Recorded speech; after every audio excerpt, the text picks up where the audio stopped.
This is eternal life, that they know you, the only true God, and Jesus Christ, whom you have sent.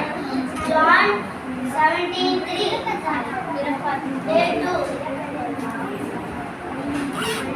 Dear children, let us not love with word and speech, but with action and truth. 1 John 3:18. Day 3.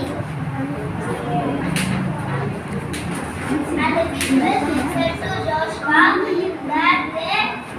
that will serve the Lord our God and obey him. Therefore, Joshua 24:24. Therefore, show me your ways, Lord, and teach me your paths. Psalms 25:4.